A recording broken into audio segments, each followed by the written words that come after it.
Students, आज हम class 10th के जो स्पेसिफिक टॉपिक्स हैं उस पर ध्यान देंगे और क्लास 10th का जो पॉलिनोमियल चैप्टर है उसको ख़त्म करेंगे। ठीक है, अगर आपको कोई भी डाउट है, वैसे मैंने एक वीडियो ऑलरेडी पॉलिनोमियल्स के इंट्रोडक्शन में बना दी है, स्टिल अगर आपको कोई डाउट है तो आप कमेंट सेक्शन में बता सकते हैं, मैं उस पर अलग से कोई वीडियो बना दूंगा। ठीक है, तो अभी हम 10th क्लास के अकॉर्डिंग समझते हैं। सबसे पहला जो टॉपिक है इसमें कि ज्योमेट्रिकल मीनिंग क्या है पॉलिनोमियल्स का। ठीक है, ज्योमेट्रिकल मीनिंग मतलब कि अब अगर मैं कोई भी एक क्वाड्रेटिक पॉलिनोमियल लिखता हूं, जैसे y is equals to x square minus 1। ठीक है, अच्छा इसको जरा हम ग्राफ में प्लॉट करने की कोशिश करते हैं।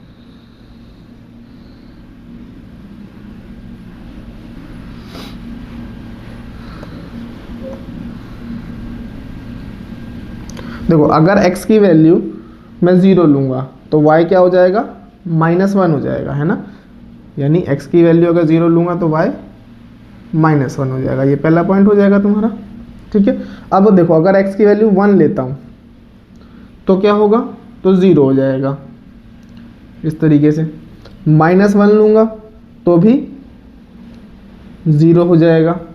ठीक है, 2 लूँगा तो 1 हो जाएगा, 2 पे 1 लाइक दिस। और -2 लूँगा तो भी देखो क्या हो रहा है, 1 हो रहा है। तो अगर मैं इसको ज्वाइन करूं तो बस इसी तरीके से हमारा, तो ये मैंने क्वाड्रेटिक पॉलिनोमियल क्यों लिया, क्योंकि 10th क्लास में हमारे पास अभी सिर्फ क्वाड्रेटिक पॉलिनोमियल ही सिलेबस में है ऑन ग्राफ बेसिस पे। ठीक है, तो ये जो शेप है यू शेप की, इसको हम बोलते हैं पैराबोला। क्या बोलते हैं, तो कोई भी जो क्वाड्रेटिक पॉलिनोमियल होगा उसको पैराबोला। ओके, उसके बाद एक चीज और ध्यान रखनी है कि अब कोई भी ग्राफ हो, लाइक कोई भी पॉलिनोमियल हो, चाहे वो क्वाड्रेटिक हो, क्यूबिक हो, ये हमने 9th क्लास में भी पढ़ा था कि जीरोज ऑफ अ पॉलिनोमियल का मतलब क्या होता है, x की वो वैल्यूज जिन पर y क्या हो रहा है, 0 हो रहा है। तो अगर मैं इस पॉइंट पर ध्यान दूं, अगर कोई पॉइंट x एक्सिस पर है तो उस पॉइंट पर y क्या होता है, 0 होता है। ठीक है, तो इसी तरीके से अगर हमारे पास कोई भी ग्राफ दिया हुआ है, ठीक है, अब वो चाहे क्वाड्रेटिक हो, क्यूबिक हो, कुछ भी हो, उसमें बस हमें ये देखना है कि वो x एक्सिस को कितनी बार इंटरसेक्ट कर रहा है, तो उसमें उतने नंबर ऑफ जीरोज होंगे। ठीक है, अब जरा हम एनसीईआरटी की बुक में अगर देखें तो इसमें जो फर्स्ट एक्सरसाइज है जो कि बस नाम की है, उसमें पहला क्वेश्चन देखोगे तो जो पहला ग्राफ है वो एक्स एक्सिस पे टच नहीं कर रहा है तो 0 जीरोज होंगे उसमें। सेकंड वाले पे 1, थर्ड वाले पे सेम ऐसे ही है ये, तो 3 जीरोज हो जाएंगे। फोर्थ वाला ऐसा है तो 2 जीरोज हो जाएंगे। ठीक है, फिफ्थ वाले में देखो 1 2 3 4 जीरोज है। ठीक है, सिक्स्थ वाले में 1 2 3 जीरोज। ओके, उसके बाद अब हम बात करते हैं रिलेशनशिप।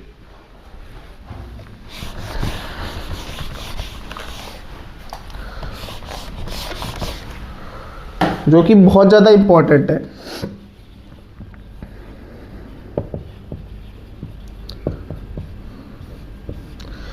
देखो, अब अगर y is equals to f x कोई एक क्वाड्रेटिक पॉलिनोमियल है तो ऑब्वियसली इसके कितने जीरोज होंगे, 2 जीरोज होंगे, एक अल्फा और एक बीटा। जस्ट हम नाम ले रहे हैं फॉर एन एग्जांपल, जैसे कि मैंने एक क्वेश्चन लिया 3x square plus 7x plus 4। ठीक है, अब अगर मैं इसके जीरोज निकालूं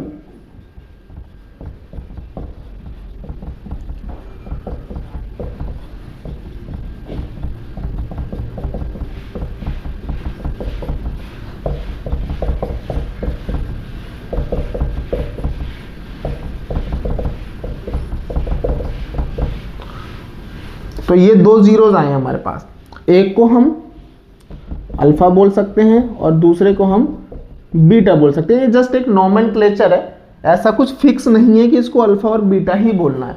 हो सकता है क्वेश्चन पेपर में तुमको एम और एन भी बोल दे, वो कुछ भी बोल सकता है। ओके। और इस केस में ये जो ए था हमारा 3 था, बी 7 और सी 4। तो अगर हमारे पास कोई भी क्वाड्रेटिक पॉलिनोमियल है जिसमें हमारे पास दो जीरोज आते हैं, से अल्फा एंड बीटा, तो उसका जो सम ऑफ जीरो होता है,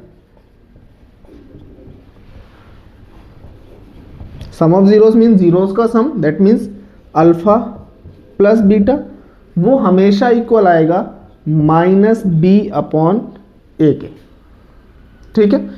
और प्रोडक्ट ऑफ जीरोस जो होता है, यानी अल्फा मल्टीप्लाई बीटा,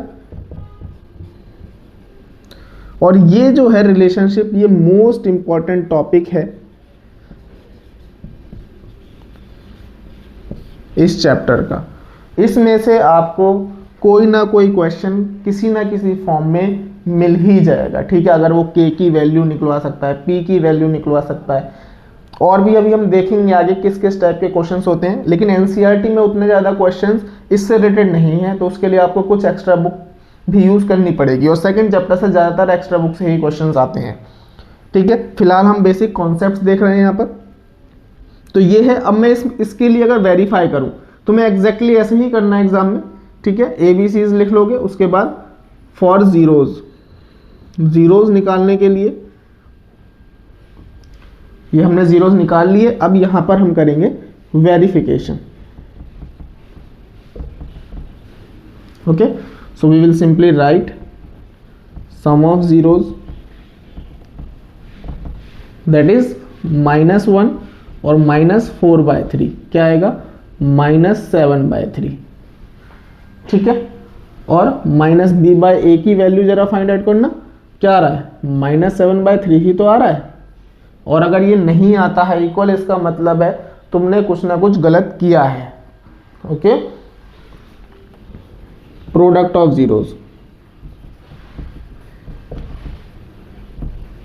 -1 -4/3, सो 4/3। देखो जरा C/A क्या आ रहा है, 4/3 ही तो आ रहा है, ठीक है। तो ये इस तरीके से अगर क्वेश्चन आता है पेपर में, find the zeros of the polynomial and verify the relationship with the coefficient, तो ये तुम्हारा पूरा पैटर्न रहेगा। इसमें तुमको सारे मार्क्स मिलेंगे और लास्ट में लिख दोगे हेंस वेरीफाइड, ठीक है। This complete thing. Second exercise के क्वेश्चंस देखते हैं।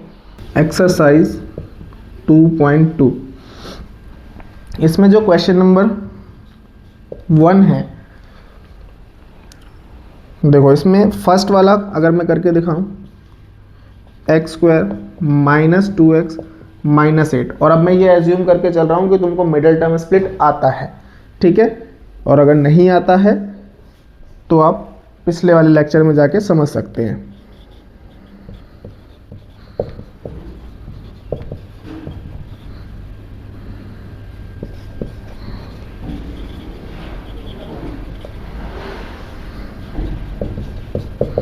+2 x - 4 = 0, x - 4 कॉमन लेंगे, ठीक है। x + 2 बचेगा = 0, then x - 4 = 0 and x + 2 = 0, so x will = 4 and x will = -2, ठीक है। तो अब ये क्या हो गया, ये अल्फा हो गया और ये बीटा हो गया। उसके बाद हमको करना है verify.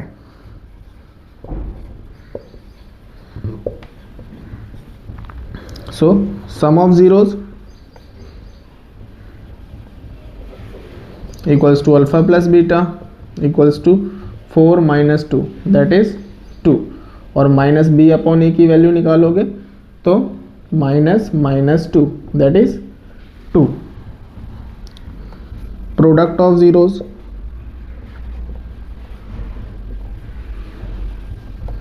Alpha beta, 4 × -2 is -8, C/A is also -8, so hence verified,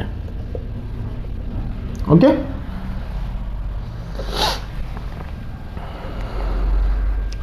अब देखो सेकंड क्वेश्चन, सेकंड पार्ट इसका खुद से कर लेना, थर्ड पार्ट के लिए मैं हिंट दे देता हूँ, उसके बाद खुद से करना। क्या है ये देखो 6x² माइनस 3 माइनस 7x है ना, तो पहले हम इसको पॉलिनोमियल की ओरिजिनल फॉर्म में लिखेंगे। ओरिजिनल फॉर्म क्या होती है, जो पावर्स जो है वो डिक्रीजिंग ऑर्डर में होना चाहिए, ठीक है। तो 6x² माइनस 7x माइनस 3, उसके बाद इसका मिडल टर्म स्प्लिट करके ये सारा प्रोसेस फॉलो करोगे, आंसर आ जाएगा। ओके, देन फोर्थ देख लेते हैं, 4u² plus 8u equals to 0। Okay, अब देखो इसमें क्योंकि जब तीन टर्म्स नहीं है तो हमें मिडल टर्म स्प्लिट करने की जरूरत नहीं है। हमारा जो मेन मोटिव है सबसे पहले वो जीरोज निकालने का है, ठीक है, क्योंकि वो तो सॉल्व नहीं हो सकता है वैसे, इसलिए हम उसमें मिडल टर्म स्प्लिट अप्लाई करते हैं। इसमें देखो हम इसको 4u कॉमन ले सकते हैं, और 4u कॉमन लेने के बाद मेरे पास बचेगा u प्लस 2, ठीक है। उसके बाद ये 4u इक्वल्स टू 0 हो जाएगा और u प्लस 2 इक्वल्स टू 0 हो जाएगा। So u will equals to 0 and u will equals to minus 2। उसके बाद verification, sum of zeros equals to 0 minus 2, so minus 2 and ABC a equals to 4, b equals to 8 और c equals to 0। ये मैंने last class में बताया था, x² का जो कॉफिशिएंट होता है उसको a बोलते हैं, x का कॉफिशिएंट जो होता है उसको b बोलते हैं, और जो कांस्टेंट होता है उसको c बोलते हैं। ओके, तो -8/4 इक्वल्स टू -2, दोनों इक्वल हैं। उसका प्रोडक्ट ऑफ जीरोज, 0 मल्टीप्लाई -2, जो कि ऑब्वियसली 0 आएगा, और c क्या है देखो 0/4 इक्वल्स टू 0। तो ये क्या हो गया, hence verified.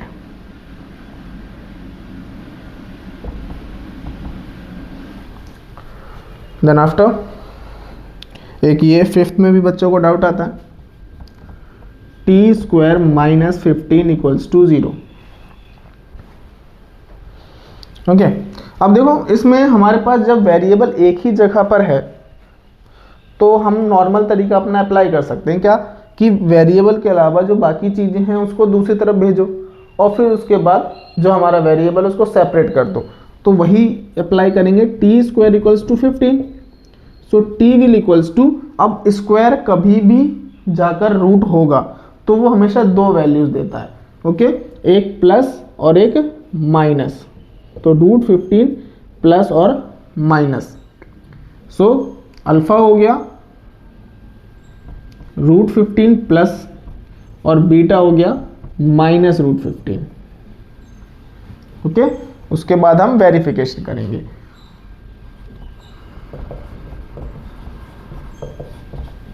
So sum of zeros equals to alpha plus beta equals to √15 minus √15 equals to 0, ठीक है। और देखो ABC की वैल्यू की अगर बात करें तो a equals to 1, b equals to 0 and c equals to -15। और यहाँ पे -b/a की अगर वैल्यू निकालूंगा मैं तो देखो -0/1 जो कि 0 ही आएगा, इक्वल है। उसके बाद product of 0 alpha beta √15 multiply -√15 equals to -15, and c/a की वैल्यू निकालूंगा तो -15/1 जो कि -15 है। तो ये हो गया हैंस वेरीफाइड, ठीक है। तो अब इस चैप्टर का लास्ट टॉपिक है, अभी तक हमने सीखा कि कैसे हम पॉलिनोमियल से जीरोस निकालते हैं और उसके कोफिशिएंट के साथ उसका क्या रिलेशन होता है। अब अगर कोई तुमको जीरोस दे दे, ओके, लेट करो कि मैंने तुमको बोला कि कोई एक ऐसा पॉलिनोमियल बताओ जिसके जीरोस हों 3 एंड -2, ठीक है। तो उस केस में तुमको क्या करना है, एक फॉर्मूला याद रखना है, x² minus SX plus P, ये फॉर्मूला है। वैसे इसको करने के और भी तरीके हैं, हो सकता है तुम्हारे स्कूल में टीचर्स दूसरे तरीके से करवाएं, जैसे कि हम इसको x² minus B upon a या plus b upon a x and plus c upon a की फॉर्म में भी कर सकते हैं। ओके, और x square plus minus alpha plus beta x and plus alpha beta. देखो वैसे ये दोनों तो सेम लगते हैं, फर्स्ट एंड लास्ट, क्योंकि हमें पता है सम ऑफ द जीरोस क्या होता है, अल्फा प्लस बीटा ही होता है, प्रोडक्ट ऑफ द जीरोस क्या होता है, अल्फा बीटा ही होता है। बट ये वाला थोड़ा सा डिफरेंट लगता है देखने में। अभी मैं सारा ये समझा दूंगा इसका मतलब क्या है, ठीक है। देखो, तो अगर हमारे पास जीरोस दिए हैं, अच्छा एस का मतलब क्या है, sum of zeros, okay, and p का मतलब क्या है, प्रोडक्ट। तो समझ गए होगा तुम हमें क्या करना है। सबसे पहले अगर हमको जीरोस दिए हैं तो हमें उससे सम ऑफ जीरोस निकालना है। So sum of zeros equals to s, 3 plus minus 2। ये तरीका भी करोगे बोर्ड में तुमको पूरे मार्क्स मिलेंगे, बस जैसे बता रहा हूँ उसी तरीके से तुमको फॉलो करना है। Okay, and then product of zeros p, 3 multiply minus 2 that is -6। उसके बाद लिखोगे required polynomial,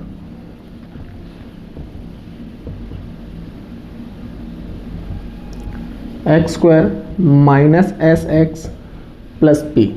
so x square minus 1x minus 6 that is x square minus x minus 6। ये तुम्हारा फाइनल आंसर। ओके, अच्छा अब इन सब का मतलब देखो क्या है। जैसे कि हमें पता है कि सम ऑफ जीरोस क्या होता है, माइनस बी अपॉन ए ही तो होता है। तो अगर हम ऐसा करें कि इसमें फिर हमें क्या करना पड़ेगा, इसको पहले अल्फा प्लस बीटा लिखना पड़ेगा, ये हो गया एस, तो इसको बी अपॉन ए की फॉर्म में हमको कन्वर्ट करना पड़ेगा। एस निकालेंगे यानी ये हमारा 1 आया, इसको हम बोलेंगे कि ये माइनस बी अपॉन ए के इक्वल है, और इसको हम बोलेंगे कि सी अपॉन ए के इक्वल है। उसके बाद देखेंगे दोनों में नीचे डिनोमिनेटर में क्या है, 1 है, तो ए की वैल्यू दोनों ही केस में क्या हो जाएगी, 1 हो जाएगी। यहाँ पर b की वैल्यू क्या हो जाएगी, -1, c की वैल्यू क्या हो जाएगी, -6। उसके बाद बस यहाँ पर पुट कर देंगे, तो इस तरीके से फॉर्म बना सकते हैं। तुम्हारी मर्जी है, तुम कोई भी मेथड यूज कर सकते हो, ठीक है। और ये तो सेम है, यहाँ पर s की जगह पर अल्फा प्लस बीटा लिख दोगे, p की जगह पर अल्फा बीटा लिख दोगे। उसके बाद एक्सरसाइज में आ जाते हैं, उसके कुछ क्वेश्चन देख लेते हैं।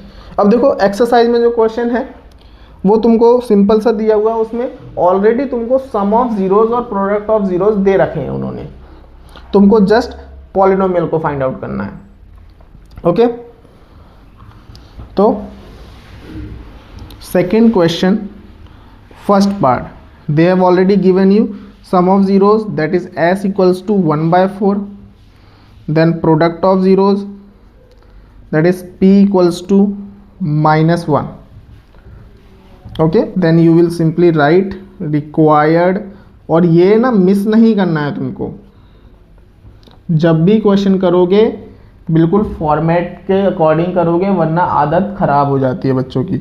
तो required polynomial x square minus s x plus p, so x square minus 1/4x plus 1। अच्छा, अब इस केस में हम क्या करेंगे, जब डिनोमिनेटर में कुछ होगा तो हम एलसीएम लेंगे